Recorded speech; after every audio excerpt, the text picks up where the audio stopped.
സുഹൃത്തുക്കളെ, ഞാൻ JT Thomas.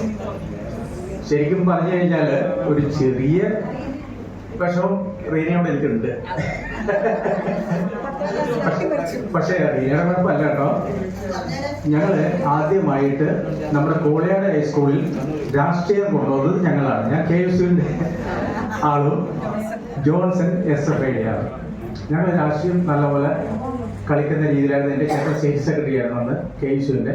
അപ്പൊ അതുകൊണ്ട് പിള്ളേർക്കൊക്കെ എന്നെ ഇതിലേക്ക് കൊണ്ടുവരണമെന്ന് തോന്നി. അങ്ങനെ ഞാൻ അതിൽ വന്നു.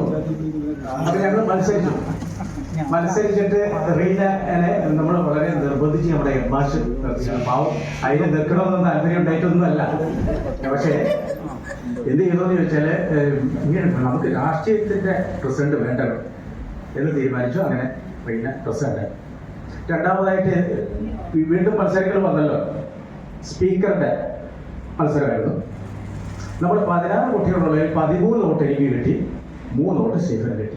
അപ്പൊ ഈ 13 വോട്ടും പ്രസിഡന്റ് ആവട്ടെ. ഞാൻ പ്രസിഡന്റ് ആയില്ല, അല്ല സോറി,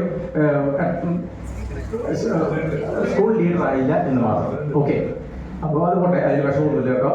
അപ്പം അന്ന് മുതൽ നിങ്ങളൊക്കെ എന്നെ അറിയായിരിക്കും അല്ലേ? അറിയുന്നവരായിരിക്കും അധികം. അപ്പം ഇനി ബാക്കി എൻ്റെ കുടുംബ പശ്ചാത്തലം.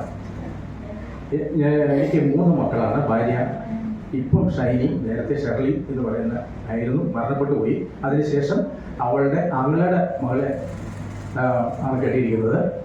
മൂത്ത മകൻ UK-ലാണുള്ള, മാരീഡ് അല്ല. രണ്ടാമത്തെ മോള് മൂത്ത് അഖിൽ. രണ്ടാമത്തെ മോള് അമൃത. CAക്ക് പഠിച്ചുകൊണ്ടിരിക്കുമ്പോഴാണ് കല്യാണം കഴിയുന്നത്. ഭർത്താവാണെങ്കിൽ വിജിലൻസിൽ വർക്ക് ചെയ്യുന്നു, ഇപ്പോൾ പാലക്കാടാണ്. മൂന്നാമത്തെ മോൻ ഇപ്പോൾ ദുബായിലാണ്. ഇപ്പം ഞാനും വൈഫും ഇപ്പോൾ രണ്ടാമത് കെട്ടിയതായി ഞാനും സ്വസ്ഥമായിട്ട് വീട്ടിൽ കഴിയുന്നു. ഇപ്പോൾ ചെറിയൊരു മാധ്യമപ്രവർത്തനമൊക്കെ ഉണ്ട് എന്ന് പറഞ്ഞാൽ ചാനലുകളിലേക്ക് റിപ്പോർട്ട് കൊടുക്കുന്നുണ്ട്. എവിടെയെങ്കിലും ഒരു മരണം നടന്നാലും ഞാൻ അവിടെ എത്തും. അതുപോലെ എന്ത് പ്രോഗ്രാം ടൗണിൽ എന്നെ അറിയിച്ചാൽ ഞാൻ പോയി എടുക്കുക. എല്ലാ ചാനലുകളിലേക്കും ചാനലിലെ ആൾക്കാർ വന്നില്ലെങ്കിൽ ഞാനത് കൊടുക്കും. എൻ്റെ വാർത്തകളാണ് അധികവും വരുന്നത്. ഇത്രയൊക്കെ എനിക്ക് പറയാനുള്ളൂ. എനിക്ക് എൻ്റെ ഒരു സ്ഥാപനമുണ്ട് പേരാവൂര്. 3.5 വർഷമായി തുടങ്ങിയിട്ട് KT കൺസൾട്ടൻസി എന്ന് പറഞ്ഞാൽ അതിൽ real estate, home nursing, marriage bureau, job consultancy,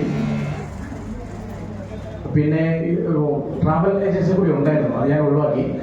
ഇങ്ങനെ 4 കാര്യങ്ങളുണ്ട്. ഇപ്പം നമ്മളെല്ലാം വയസ്സായിക്കൊണ്ടിരിക്കുകയാണ്. ഹോം നേഴ്സിൻ്റെ എന്തെങ്കിലുമൊക്കെ ആവശ്യം വന്നാൽ വിളിക്കാൻ മറക്കില്ല. ടീച്ചർ ഒരുപാട് കഷ്ടപ്പെടുന്നുണ്ടെന്ന് പറഞ്ഞു കഴിഞ്ഞാൽ പിള്ളേരെ കൊണ്ടേ വിളിക്കാം, ധൈര്യമായിട്ട് വിളിക്കാം. എൻ്റെ എല്ലാ 4 ഫേസ്ബുക്ക് ഉണ്ട് ആക്റ്റീവായിട്ട്. 15,000-ഓളം സുഹൃത്തുക്കളുണ്ട് എനിക്ക് ഫേസ്ബുക്കിൽ മാത്രം. എനിക്ക് യൂട്യൂബിൽ KT വ്ളോഗ്സ് എന്ന് പറയുന്ന ഒരു വ്ളോഗ്സ് ഉണ്ട്. അതുകൂടാതെ ഒരു 60ഓളം വാട്സപ്പ് ഗ്രൂപ്പുണ്ട്. ഇതിലൊക്കെ ഞാൻ പോസ്റ്റ് ചെയ്യാറുണ്ട്. അപ്പോൾ എവിടെന്നെങ്കിലുമൊക്കെ നിങ്ങൾ കാണുമായിരിക്കും. Okay, thank you.